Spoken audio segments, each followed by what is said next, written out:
Hello everyone, आज date है 7 जून 2022 और द हिंदू न्यूज एनालिसिस में आपका स्वागत है। इस वीडियो में हम द हिंदू की इंपॉर्टेंट न्यूज़ को एग्जाम के पॉइंट ऑफ व्यू से डिस्कस करेंगे। नीचे डिस्क्रिप्शन बॉक्स में Telegram channel Volcano IAS academy का लिंक दिया हुआ है। आप Telegram channel Volcano IAS academy के साथ में जुड़ सकते हैं। वहाँ पर हर exam means UPSC, state PCS and other exams के पॉइंट ऑफ व्यू से काफ़ी इंपॉर्टेंट इन्फॉर्मेशन आप सभी के साथ में शेयर की जाती है। तो चलो स्टार्ट करते हैं। वीडियो को स्टार्ट करेंगे एक ज्योग्राफिकल मैप क्वेश्चन के साथ में। और आज आपका क्वेश्चन ये है कि पेन्नार रिवर को आपको मैप में व्यू करना है, फिर इससे रिलेटेड हर इंपॉर्टेंट फैक्ट्स को एंड इन्फॉर्मेशन को कमेंट बॉक्स में टाइप करना है। कल हमने आपसे क्वेश्चन पूछा था बोलिविया कंट्री को लेकर के। तो बोलिविया कंट्री को अगर हम मैप में व्यू करें, साउथ अमेरिका कॉन्टिनेंट में एक लैंडलॉक कंट्री के रूप में बोलिविया कंट्री लोकेटेड है। बोलिविया कंट्री से अदर रिलेटेड फैक्ट्स को अगर हम डिस्कस करें, आप सभी को पता है कि साउथ अमेरिका कॉन्टिनेंट का जो वेस्टर्न पार्ट है वहाँ पर एंडीज माउंटेन का एक्सटेंशन है। बोलिविया कंट्री और जो पेरू कंट्री है उन दोनों के बॉर्डर एरियाज में एक इम्पोर्टेंट लेक लोकेटेड है एंडीज माउंटेन में, और लेक का नाम है लेक टिटिकाका। ये जो लेक टिटिकाका है वो साउथ अमेरिका की largest lake and world highest navigable water body के रूप में लोकेटेड है। अब ये तो बात हमने डिस्कस की कि बोलिविया से रिलेटेड कि बोलिविया एक लैंडलॉक कंट्री है। इसके अलावा साउथ अमेरिका कॉन्टिनेंट में जो पराग्वे कंट्री है वो भी लैंडलॉक कंट्री है। ये दो इंपॉर्टेंट कंट्री हैं साउथ अमेरिका कॉन्टिनेंट के जो लैंडलॉक है। इसके अलावा कोई भी साउथ अमेरिका कॉन्टिनेंट का कंट्री जो है वो लैंडलॉक्ड नहीं है। अब साउथ अमेरिका की बात की है तो साउथ अमेरिका से रिलेटेड कुछ बेसिक फैक्ट्स हम डिस्कस करेंगे। आप सभी को पता है कि साउथ अमेरिका कॉन्टिनेंट से टू इंपॉर्टेंट लाइंस पास होती हैं, जिसमें एक है इक्वेटर और एक है tropic of Capricorn. South America continent का इम्पोर्टेंट एक कंट्री है ब्राज़ील, और वो काफ़ी ज़्यादा उसका एक्सटेंशन नॉर्थ टू साउथ आप देख लीजिए और वेस्ट ईस्ट टू वेस्ट देख लीजिए। साउथ अमेरिका कॉन्टिनेंट की सभी कंट्री जो हैं वो ब्राज़ील के साथ में अपनी बॉर्डर शेयर करते हैं। अगर हम सिर्फ दो कंट्रीज़ की बात करें, एक्सेप्शन है दो कंट्रीज़, जिसमें से एक कंट्री है इक्वेडोर, एक कंट्री है चिली। ये दोनों कंट्री जो है वो ब्राज़ील के साथ में अपनी बॉर्डर शेयर नहीं करते हैं। इसके अलावा सभी कंट्रीज़ यहाँ पर बॉर्डर शेयर करते हैं। तो ये इंपॉर्टेंट फैक्ट्स हैं south America continent and Bolivia से रिलेटेड, जो हमारे एग्जाम के पॉइंट ऑफ व्यू से इंपॉर्टेंट है। कल एक कमेंट आया था, एक क्वेश्चन पूछा गया था कि कैसे पता चलता है कि ये यूपीएससी से रिलेटेड क्वेश्चन है और ये नहीं है। देखो, ये सारी चीज़ें जो गैस आप करते हो वो आप प्रीवियस ईयर क्वेश्चन पेपर और आपका जो भी सिलेबस है उसके बेसिस पर आप करते हो। जब रेगुलर आप व्यू करते हो कि किस तरीके के क्वेश्चंस पूछे जा रहे हैं, जैसे कि कल क्वेश्चन पेपर हमने अपलोड किए हैं टेलीग्राम चैनल पर, यूपीएससी प्रीलिम्स 2022 का जो पेपर हुआ 5 जून 2022 को, तो उसमें आप व्यू कीजिए। उसमें आपको मैप बेस्ड क्वेश्चंस जो हैं वो देखने को मिलेंगे, तो उससे आप रिलेट कर पाओगे कि किस किस तरीके से आपको मैप को व्यू करना है और उससे रिलेटेड फैक्ट्स को आपको याद करना है। मैप में किस तरीके से क्वेश्चंस पूछे जाते हैं, तो जब आप इस तरीके से रिलेट करते हो ना, तब आपको पता चल पाता है कि न्यूज़पेपर में क्या इंपॉर्टेंट है और क्या इंपॉर्टेंट नहीं है। ओके, द हिंदू की इंपॉर्टेंट न्यूज़ को अगर हम डिस्कस करें तो सबसे पहले फ्रंट पेज पर जो इंपॉर्टेंट आर्टिकल है वो रिलेटेड है। आप सभी को पता है प्रेजेंट टाइम में एक इशू चल रहा है। बीजेपी की एक नुपुर शर्मा, उन्होंने कुछ स्टेटमेंट दिया। उनसे एक टीवी डिबेट में एक क्वेश्चनिंग पूछा गया था। क्वेश्चन किया गया ज्ञानव्यापी मॉस्क्यू को लेकर के। अभी प्रेजेंट टाइम में ज्ञानव्यापी मॉस्क्यू को लेकर के एक रिसर्च हुआ, एक वीडियोग्राफी वहाँ की गई। वहाँ पर कुछ लोगों ने एलिगेशन लगाए थे कि यहाँ पर पहले श्रृंगार देवी का मंदिर था और उसी के बेसिस पर फिर यहाँ पर कुछ एरिया को कवर करते हुए इस मॉस्क्यू का फॉर्मेशन किया गया था।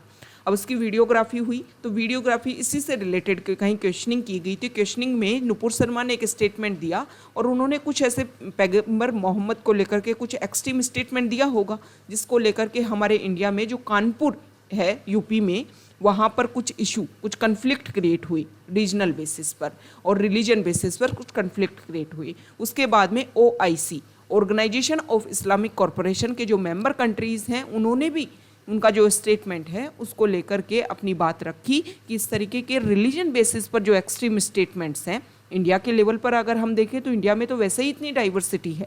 आप रिलीजन लेवल पर ले लीजिए, अदर एरियाज़ में कास्ट बेसिस पर ले लीजिए, कम्युनिटी बेसिस पर लीजिए, बहुत सारा डाइवर्सिटी है। अगर इस तरीके के एक्सट्रीम स्टेटमेंट अगर गवर्नमेंट जो है उसके मेंबर्स जो हैं इस तरीके के एक्सट्रीम स्टेटमेंट देंगे तो आप जो एक पीस और स्टेबिलिटी की बात करते हो वो तो कभी नहीं आ पाएगी। इसके अलावा किसी रिलीजन बेसिस पर जो आपके एक्सट्रीम स्टेटमेंट है वो उस रिलीजन बेसिस पर एक जो फीलिंग्स जो हैं वो इस तरीके के एक्सप्रेस करेंगे कि उनकी माइनॉरिटी लेवल पर जो उनका माइनॉरिटी स्टेटस है वो उनके लिए क्या है, एक डेंजरस स्टेज है।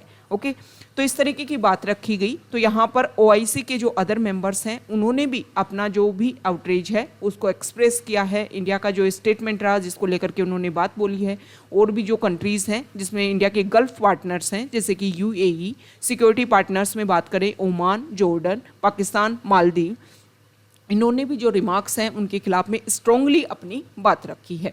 हमारे एग्जाम के पॉइंट ऑफ व्यू से वो उनका जो स्टेटमेंट है वो इम्पोर्टेंट नहीं है। इसकी वजह से organisation of Islamic corporation news में आ गया है, तो इससे रिलेटेड जो बेसिक फैक्ट्स हैं उनको हम डिस्कस कर लेते हैं।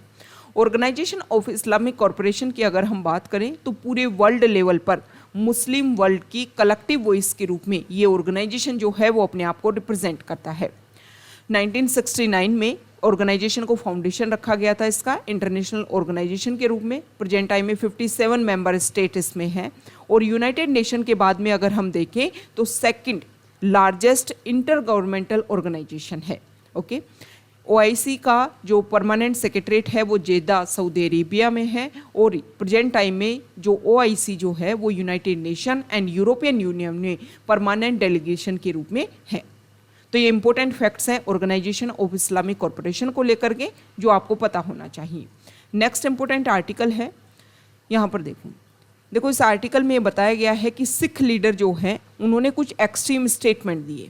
ये किस पॉइंट के ऊपर उन्होंने दिए, अभी जो है वो ब्लू स्टार जो ऑपरेशन हुआ था उसकी 38th एनिवर्सरी को सेलिब्रेट किया जा रहा है सिख कम्युनिटी के द्वारा। उन्होंने ये बताया जो ब्लू स्टार ऑपरेशन से रिलेटेड कुछ बेसिक फैक्ट्स की अगर हम बात करें तो पाकिस्तान वाले रीजन में 1980s के टाइम में इस तरीके की जो कंडीशन है वो रेज होने लग गई थी कि उनको एक इंडिपेंडेंट कंट्री के रूप में एस्टेब्लिश करना है और कंट्री का नाम वो रखेंगे खालिस्तान, जिसको लेकर के कब करने के लिए हमारी सिक्योरिटी को, हमारी जो इंटीग्रिटी है उसको मेंटेन करने के लिए गवर्नमेंट ने वहाँ पर जो भी इस तरीके की एक्टिविटीज़ थी उनको काउंटर करने की कोशिश की।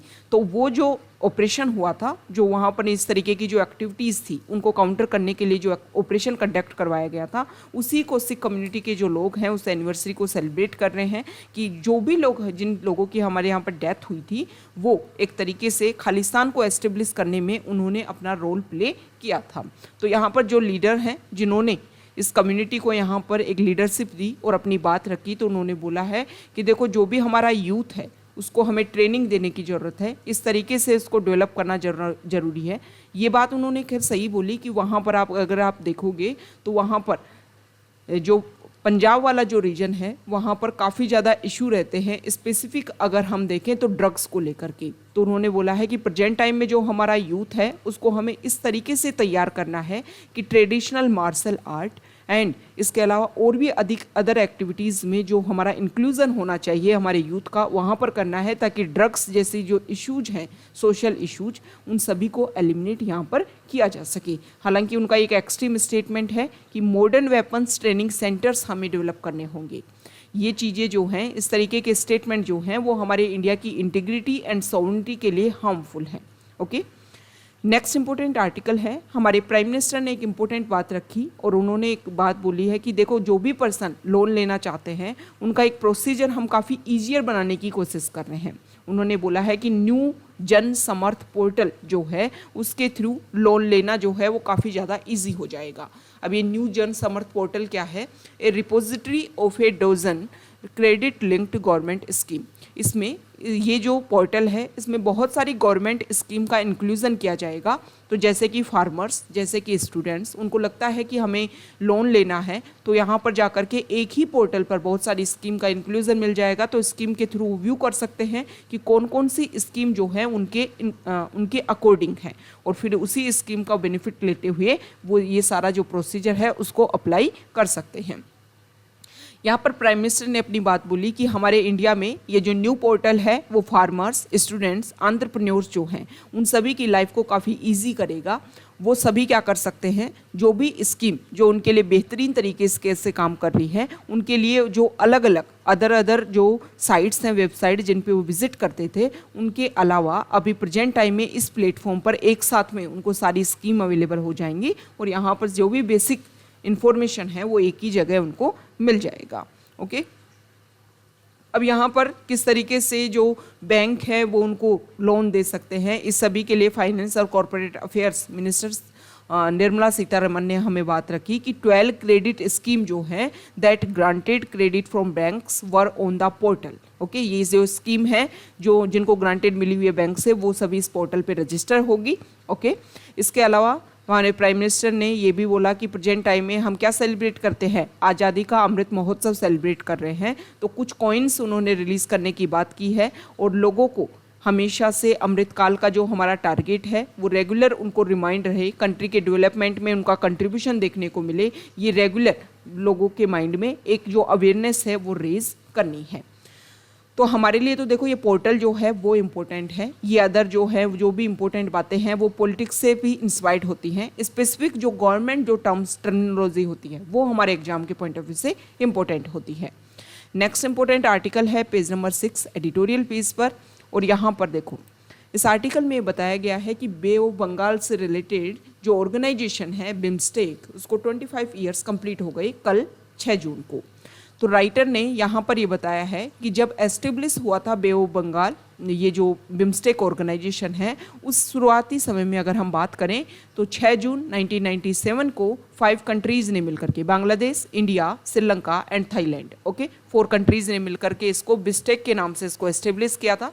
फिर इसमें नेपाल, भूटान एंड म्यांमार जो है वो भी इसमें इंक्लूड हो गए और ये जो ऑर्गेनाइजेशन है इसका नेम चेंज होकर के बिम्स्टेक हो गया, bay of Bengal initiative for multi sectoral technical and economic corporation.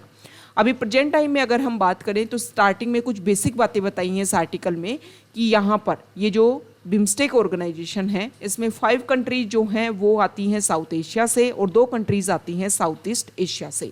एक ऐसा इंस्टीट्यूशन है जो कोऑपरेशन मिलाने का काम कर रहा है, कोलैबोरेशन करने का काम कर रहा है south Asia and south east Asia में।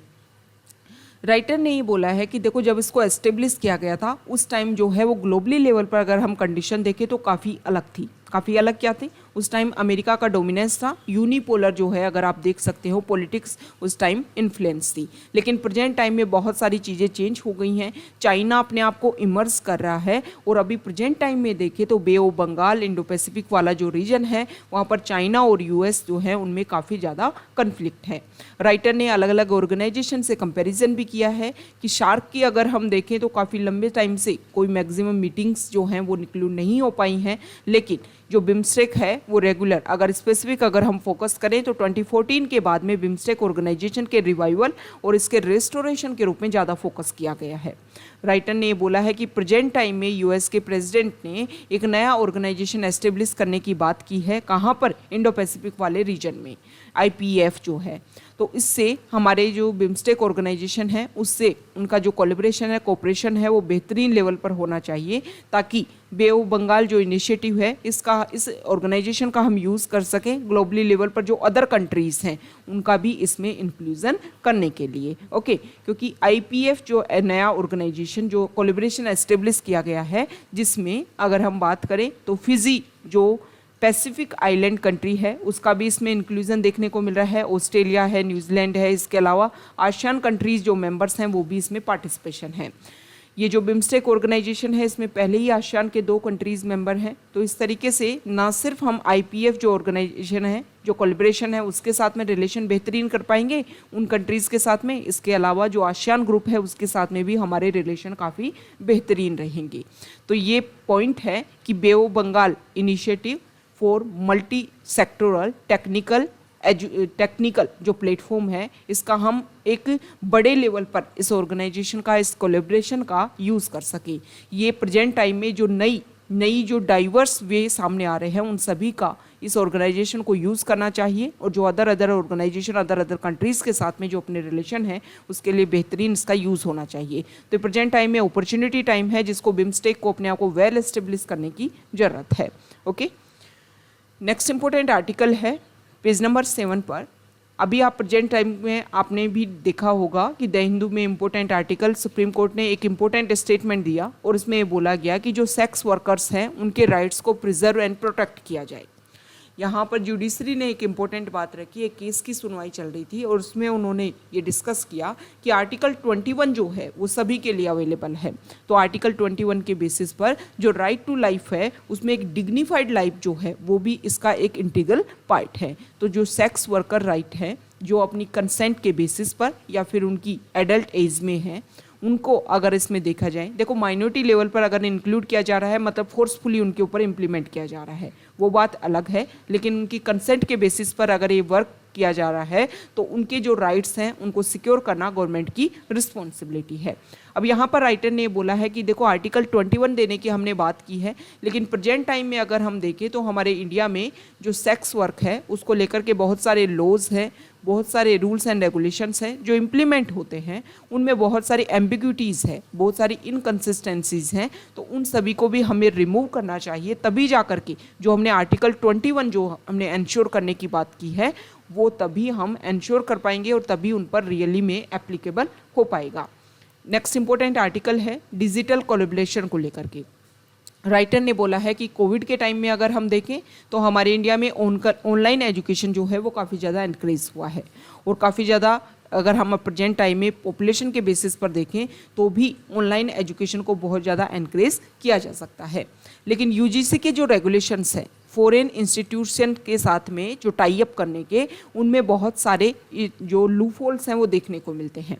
सबसे पहले तो राइटर ने बोला है कि देखो हमारे इंडिया की जो लोकल यूनिवर्सिटीज़ हैं वो कोलैबोरेट करें डिग्रीज़ के लिए, ड्यूल डिग्रीज़ के लिए, ट्विनिंग प्रोग्राम्स के लिए, जो ना सिर्फ हमारे लोकल जो यूनिवर्सिटीज़ हैं वो आपस में उनका कोलैबोरेशन रहे बल्कि अब्रॉड लेवल पर भी हमारा जो कोलैबोरेशन है वो इंक्रीज़ हो। Higher education institution, Indian higher education institution के रूल्स के अकॉर्डिंग अगर हम बात करें तो national assessment and accreditation council with a minimum score of 3.01 on a 4-point scale और featuring in the top 1000 of the times higher education और QS world university ranking will be eligible to participate in the collaboration। मतलब आप foreign countries के साथ में, foreign universities के साथ में, अब्रोड यूनिवर्सिटीज़ के साथ में कोलैबोरेशन कर सकते हो। उसके लिए ये कुछ बेसिक पॉइंट्स हैं, इनको अगर आप रेगुलर करते हो, इनको आप क्लियर कर पा रहे हो तो आप वहाँ पर अपना इन्वॉल्वमेंट शो कर सकते हो। तो यहाँ पर ये बताया गया है कि हमारे इंडिया में भी जो national institute ranking framework NIRF जो निकलता है उसके बेसिस में भी टॉप 100 लिस्ट में जो इंडियन इंस्टीट्यूट्स हैं वो सभी उनके ऊपर एप्लीकेबल क्राइटेरिया में वो आते हैं। तो ये कुछ बेसिक फैक्ट्स बात रखी है। इस आर्टिकल में बताया गया है कि डिस्टेंस लर्निंग के ऊपर हमें ज़्यादा से ज़्यादा फोकस करने की ज़रूरत है। नेशनल एजुकेशन पॉलिसी 2020 जो है उसमें भी ऑनलाइन प्रोग्राम जो है स्टार्ट करने के लिए उसके ऊपर फोकस किया गया है। प्रेजेंट टाइम का जो हमारा बजट था उसमें भी डिजिटल यूनिवर्सिटी को एस्टेब्लिश करने की बात की गई थी। अब यहाँ पर वैसे देखो अगर हम देखें तो यूजीसी के बहुत सारे ऐसे इनिशिएटिव हैं जिसमें हमारी जो गवर्नमेंट है वो कोशिश कर रही है, डिपार्टमेंट ऑफ एजुकेशन जो है वो कोशिश कर रहा है कि ऑनलाइन एजुकेशन को हम क्या कर सकें, ज़्यादा से ज़्यादा प्रमोट करें। जिसमें कुछ इनिशिएटिव की बात करें तो मूक्स है, स्वम है, NPTEL है, ये यूजीसी से ही स्पॉन्सर्ड है और इनका हम यूज़ कर रहे हैं ताकि ऑनलाइन एजुकेशन को प्रमोशन देखने को मिले। इसके अलावा यूनिवर्सिटीज़ और कॉलेज जो है उनको सेंट्रली फंडेड किया जाता है इन प्रोग्राम्स के थ्रू ताकि डिजिटल एजुकेशन एंड ऑनलाइन का जो इंफ्रास्ट्रक्चर है उसको स्ट्रेंथन और क्रिएट किया जा सके। यूनियन बजट में जो बात की गई है जो अभी हमने डिस्कस किया उसके बारे में बताया गया है। यहाँ पर ये बताया गया है कि AISHE की फाइंडिंग्स के अकॉर्डिंग देखें तो प्रेजेंट टाइम में इंडिया में 168 कंट्रीज से 49,348 इंटरनेशनल स्टूडेंट्स इंडिया में अलग अलग कोर्सेज में अलग अलग इंडियन यूनिवर्सिटीज़ में एनरोल्ड हैं। ओके, तो highest share of foreign students का अगर हम देखें तो हमारे नेबरिंग कंट्रीज से वो आते हैं जिसमें है नेपाल, अफगानिस्तान, बांग्लादेश एंड भूटान। तो हमें क्या करना है, हमें इंटरनेशनल लेवल की जो भी इंपॉर्टेंट यूनिवर्सिटीज़ हैं उनके साथ में कोलैबोरेशन करना है। कोलैबोरेशन करने के बेसिक पॉइंट्स अभी हमने डिस्कस किए, मतलब उनके अकॉर्डिंग हमारी जो यूनिवर्सिटीज़ हैं वो अपने आप को प्ले करेंगी, अपने आप का वेल परफॉर्मेंस अगर वो देंगी तो उन सारे पॉइंट्स के बेसिस पर हम क्या कर सकते हैं, कोलैबोरेशन कर सकते हैं। तो हमारे यूनिवर्सिटी को जो भी इंफ्रास्ट्रक्चर लेवल पर या फिर जो भी एजुकेशन लेवल पर, जो भी प्रोफेशनल लेवल पर जो भी बेटर इंप्रूवमेंट करना है, उन सभी के ऊपर फोकस किया जाना चाहिए। और प्रेजेंट टाइम में अगर हम देखें तो डिजिटल कोलैबोरेशन की बहुत ज़्यादा ज़रूरत है, नीड है, उसके अकॉर्डिंग हमें अपने आप को चेंज करने की ज़रूरत है। नेक्स्ट इंपॉर्टेंट आर्टिकल है पेज नंबर 8 पर, और यहाँ पर डिबेट किया गया है सरोगेसी एक्ट को लेकर के। लास्ट ईयर सरोगेसी एक्ट में कुछ चेंज किया गया था। सरोगेसी एक्ट में ये बोला गया है कि मैरिड कपल जो है वो ही सरोगेसी के लिए एप्लीकेबल हैं, मेडिकल ग्राउंड्स के बेसिस पर वो सरोगेसी करवा सकते हैं। इसमें एज क्राइटेरिया जो है वो भी डिसाइड किया गया है मैन और वीमेन दोनों के लिए। ये जो लॉ है वो सिंगल वीमेन को तो सरोगेसी के लिए अलाउ करता है, लेकिन सिंगल वीमन जो है वो या तो विडो होनी चाहिए या फिर डाइवोर्सी होनी चाहिए, लेकिन सिंगल मैन जो है वो इसमें एलिजिबल नहीं है। जो भी सरोगेसी प्रोसीजर आप करोगे उसमें कपल का क्लोज रिलेटिव होनी चाहिए वो सरोगेट मदर। इसके अलावा जो सरोगेट मदर है वो मैरिड होनी चाहिए, उसके खुद का एक बच्चा होना चाहिए। इसके अलावा जो सरोगेट मदर है वो एक ही बार में सरोगेसी के प्रोसीजर को फॉलो करेगी। ऐसा नहीं है कि एक बार सरोगेसी वाला प्रोसीजर उन्होंने फॉलो किया फिर दोबारा से सरोगेट मदर के रूप में उनके ऊपर ये जो रूल्स हैं उनको एप्लीकेबल किए जा रहे हैं। ओके, जो मनी जो है वो नहीं दिया जाएगा, लेकिन इसमें जो इंश्योरेंस है वो दिया जाएगा। इसमें मनी इसलिए नहीं दिया जाएगा कि आप जो है फिर तो मनी के बेसिस पर, फाइनेंस के बेसिस पर ये सारी जो एक्टिविटीज़ है वो करवा पा रहे हो। इसके अलावा जो कपल होंगे उनकी इनफर्टिलिटी जो है वो एक डिक्लेयर होनी चाहिए, सर्टिफिकेट होना चाहिए कि हाँ इनफर्टाइल है वो और वो एक बच्चे को जन्म नहीं दे सकते हैं। तो इस तरीके से ये जो सरोगेसी लॉ है उसमें चेंज करने की बात की गई है। अब ये केस फाइल हुआ है। एक वीमेन ने बोला कि कोविड के टाइम में उन्होंने पहले बच्चे को जन्म दिया, लेकिन पहले बच्चे के जन्म के टाइम में, बर्थ के टाइम में जो कॉम्प्लेक्सिटीज़ जो उन्होंने देखी थी उससे वो चाहती हैं कि दूसरा बच्चा वो सरोगेसी के थ्रू पैदा करें। लेकिन हालांकि वो फर्टाइल है, वो एक बच्चे को जन्म दे सकती हैं, लेकिन इसके बेसिस पर जो सरोगेसी एक्ट है वो उनके ऊपर इम्प्लीमेंट नहीं होता है कि वो सरोगेसी एक्ट का यूज़ करते हुए बच्चे को जन्म दे सकती हैं। तो यहाँ पर क्वेश्चनिंग ये की गई है इस लॉ को लेकर के कि आपने जो राइट टू चॉइस जो आता है, आपकी एक राइट टू लाइफ में राइट टू चॉइस भी है कि आपको इंडिपेंडेंसी है, आपको फ्री हो आप कि आप अपने अकॉर्डिंग चीज़ें चूज कर सकते हो, उसमें यहाँ पर बाउंडेशन रखी गई है। ओके, तो इनके लेकर के यहाँ पर क्वेश्चनिंग की गई है सरोगेसी एक्ट को लेकर के। देखो इंडिया में अगर हम बात करें तो एल्यूट्रिस्टिक जो सरोगेसी है वो अलाउ है, जिसमें मेडिकल एक्सपेंसेज और इंश्योरेंस कवरेज जो है वो सरोगेट मदर को दिया जाता है प्रेगनेंसी के टाइम। ओके, अब हमारे इंडिया में पहले सरोगेसी जो है अलाउ था, उसकी वजह से क्या हुआ कि बहुत सारे अदर कंट्रीज से लोग आकर के यहाँ पर सरोगेसी मतलब एक प्रोफेशन के रूप में ये जो काम है वो डेवलप होने लगा। बहुत सारे मिडिल मैन जो है वो यहाँ पर डेवलप हो गई सोसाइटी में, और वो फैमिली मेंबर, वो वीमेन जिनको ज़रूरतें थी, बहुत सारी नीड थी, उनकी नीड का यूज़ करते हुए, जैसे किसी को अपने बच्चे की एजुकेशन के लिए ज़रूरत है मनी की, किसी को अपने घर में कोई ऑपरेशन करवाना है उसके लिए ज़रूरत है, तो उनकी जो नीड है उनको ध्यान में रखते हुए उनसे जो मिडिल मैन है वो डिस्कशन करके ये जो सरोगेसी प्रोसीजर है वो इंडिया में इम्प्लीमेंट होने लगा। लेकिन इसके बहुत सारे इशू आई। इसमें देखो कुछ केसेस की भी बारे में बताया गया है कि एक बार जापान के एक फैमिली मेंबर आते हैं, कुछ कपल आते हैं, कपल आता है जापानीज़ कपल 2008 में, वो यहाँ पर सरोगेसी का प्रोसीजर करवाता है, लेकिन बीच में ही हस्बैंड वाइफ के बीच में कन्फ्लिक्ट हो जाता है और फिर वो बच्चा लेने से मना कर देते हैं। सेम इसी तरीके का 2012 में एक ऑस्ट्रेलिया कपल जो है उन्होंने भी ये सरोगेसी प्रोसीजर इंडिया में करवाया, जिसमें ट्विन बच्चे जो हैं वो पैदा होते हैं, तो वो बोलते हैं कि हम तो एक ही बच्चा लेंगे, अब दूसरे का क्या किया जाए।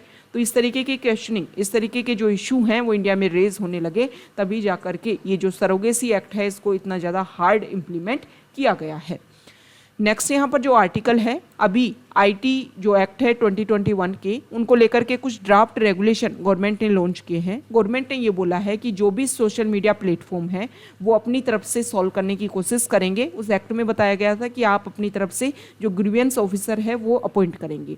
अब यहाँ पर गवर्नमेंट ने बोला है कि आप ग्रीवेंस ऑफिसर के जो रूल्स एंड रेगुलेशन, उसका जो रिजल्ट है उससे अगर आप खुश नहीं है तो पहले इंसान जाता था कोर्ट में, अब इसके लिए गवर्नमेंट ने कुछ कमिटीज़ बनाती हैं।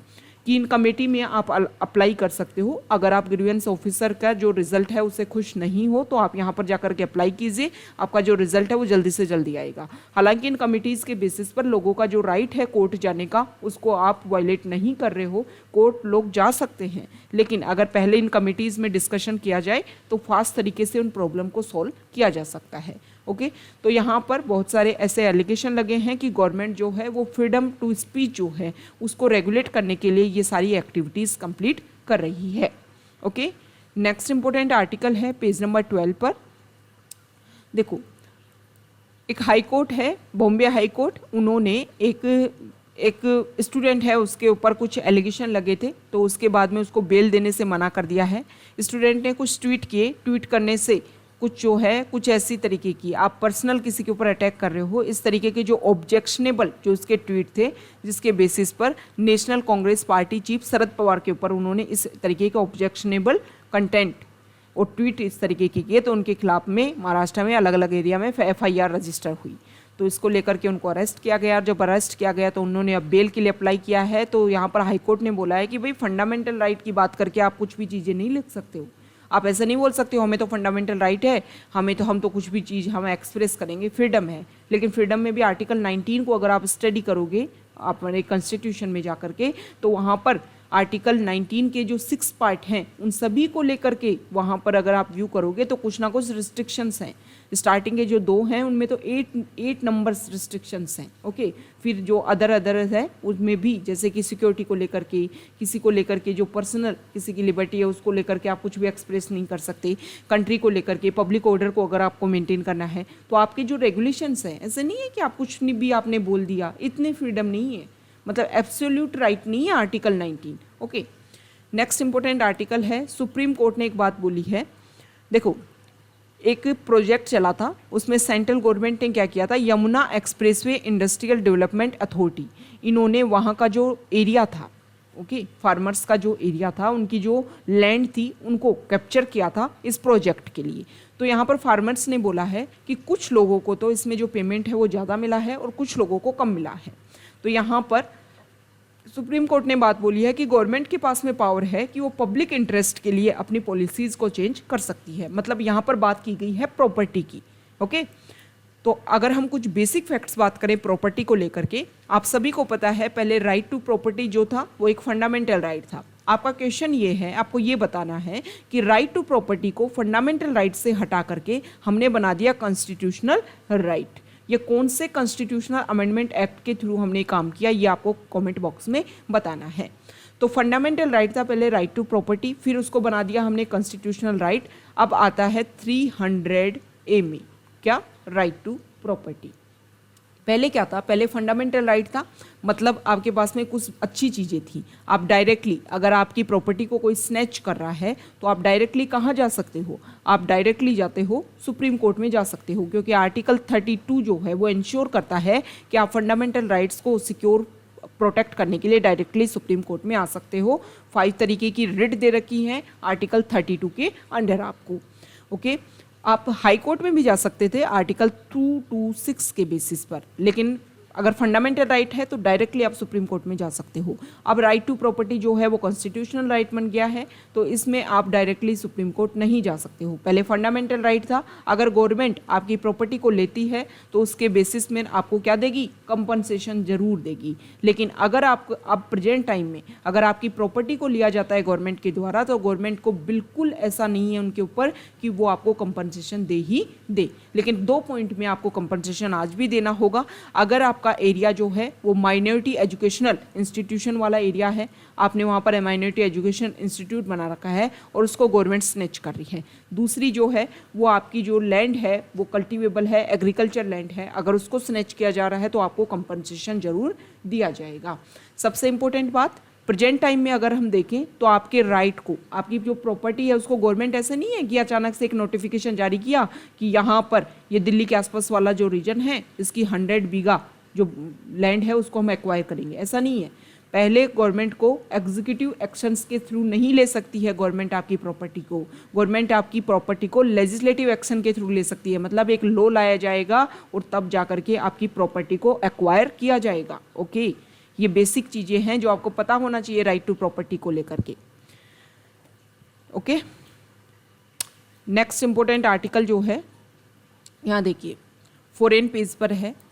इसमें देखो ये जो आर्टिकल है इसमें बताया गया है सबसे पहले तो फॉरेन पेज पर कि जो बोरिस जॉनसन है यूके के प्राइम मिनिस्टर, उनके खिलाफ में नो कॉन्फिडेंस वोट जो है वो पास हुआ है, फेस किया है उन्होंने बोरिस जॉनसन ने। मतलब जो नो कॉन्फिडेंस मोशन क्या होता है, कोई भी गवर्नमेंट है उसको अपनी एक तरीके से ये दिखाना कि हम मेजोरिटी में हैं, वो तो करते हैं खुद जो गवर्नमेंट है वो पास करे कॉन्फिडेंस मोशन, और अगर अपोजिशन वाले पास करते हैं कि भई आपके पास में मेजोरिटी में है कि नहीं है, आपके लोग इतना सपोर्ट करते हैं कि नहीं है, तो वो लेकर के आएंगे नो कॉन्फिडेंस मोशन। अगर गवर्नमेंट यहाँ पर अपनी मेजोरिटी प्रूव कर देती है तो उनके ऊपर कोई कुछ भी प्रोसीजर नहीं होता है, और अगर नहीं करती है तो गवर्नमेंट जो है वो डाइल्यूट हो जाएगी, और जो अपोजिशन पार्टीज अगर उनके पास में मेजोरिटी है तो उनको क्या मौका मिलेगा अपनी गवर्नमेंट बनाने का। नो कॉन्फिडेंस मोशन की अगर हम बात करें तो हमारे इंडिया में हमारा जो कॉन्स्टिट्यूशन है उसमें इसके बारे में नहीं बताया गया है, लेकिन एक मेजर टूल है ये जो एग्जीक्यूटिव के रूप में गवर्नमेंट के ऊपर लेजिस्लेचर का कंट्रोल करने के लिए एक इम्पोर्टेंट टूल जो है उसका रोल प्ले करता है no confidence motion. Next important article जो है वो रिलेटेड है इंडोनेशिया और ऑस्ट्रेलिया को लेकर के। अभी ऑस्ट्रेलिया के नए प्राइम मिनिस्टर बने हैं और इंडोनेशिया के जो प्रेसिडेंट हैं उन दोनों के बीच में डिस्कशन हुआ। दोनों कंट्रीज़ अपने आप को डिप्लोमेटिक लेवल पर अलग लेवल पर लेकर के जाएंगे। अभी प्रेजेंट टाइम में अगर हम देखें तो चाइना के पीछे पड़े हुए हैं सारे के सारे कंट्री। चाइना का बहुत ज़्यादा एक तरीके से डेवलपमेंट जो है देखने को मिल रहा है, और यहाँ पर जो भी स्मॉल कंट्रीज़ हैं उन सभी को कैप्चर करने की कोशिश कर रहे हैं, और उन सभी को लेकर के यहाँ पर ऑस्ट्रेलिया और इंडोनेशिया जो है अपने रिलेशन को और बेहतरीन मेंटेन करेगा ताकि चाइना का जो डोमिनेंस है उसको कम किया जाए। चाइना को भी अपनी जो पॉलिसीज़ हैं उनको अपने आप को टाइम के साथ में बहुत सारा चेंज करने की ज़रूरत है, जिसकी वजह से बार बार ये एलिगेशन लगते हैं कि चाइना इस तरीके से कैप्चर करेगा। और हम देखते भी हैं कि अगर हम देखें तो हमारे इंडिया में जो रीजनल कंट्रीज़ हैं उन सभी को प्रोटेक्ट करने की चाइना कोशिश करता है ताकि इंडिया को काउंटर किया जा सके। ओके, नेक्स्ट यहाँ पर जो आर्टिकल है वो रेफरेंडम की बात की गई है। कजाकिस्तान के जो लीडर हैं उन्होंने विक्ट्री विद रेफरेंडम, ओके, ये कुछ बात की गई है। तो रेफरेंडम जो ये टर्म है इसके बारे में अगर हम बेसिक फैक्ट्स देखें, देखो जो डेमोक्रेसी है वो दो तरीके की होती है, डायरेक्ट डेमोक्रेसी और इनडायरेक्ट डेमोक्रेसी। डायरेक्ट डेमोक्रेसी में क्या होता है कि जो पॉपुलेशन होती है उसके पास में डायरेक्ट टूल होते हैं, डायरेक्ट वो जो है वो ही अपने थ्रू वहाँ की गवर्नमेंट को चलाते हैं। इनडायरेक्ट डेमोक्रेसी जैसे कि इंडिया में बहुत सारी पॉपुलेशन है, सभी के सभी लोग जो हैं वो लेजिस्लेटर के रूप में रोल प्ले नहीं कर सकते, सभी पॉपुलेशन से आप क्वेश्चनिंग नहीं कर सकते हो। तो हमारे यहाँ पर जो पॉपुलेशन है वो लोगों को इलेक्ट करती है, और लोग इलेक्ट होकर के स्टेट लेजिस्लेटिव असेंबली में जाते हैं और पार्लियामेंट में जाते हैं, और फिर वो हमारे लिए लॉ बनाते हैं। ये होता है इनडायरेक्ट डेमोक्रेसी। तो डायरेक्ट डेमोक्रेसी के कुछ टूल हैं, 4 इंपॉर्टेंट टूल हैं, जिनमें प्लेबिसाइट है, रेफरेंडम है, इसके अलावा इनिशिएटिव है और राइट टू रिकॉल जो है। ओके, तो ये कुछ बेसिक टूल्स हैं डायरेक्ट डेमोक्रेसी के जो आपको ध्यान में होने चाहिए। तो ये आज का हमारा द हिंदू न्यूज़पेपर का डिस्कशन था। अगर आप यहाँ तक आए हैं, वीडियो आपको अच्छा लगा है तो प्लीज़ वीडियो को लाइक कीजिए, शेयर कीजिए और चैनल को सब्सक्राइब कीजिए। Okay, thank you.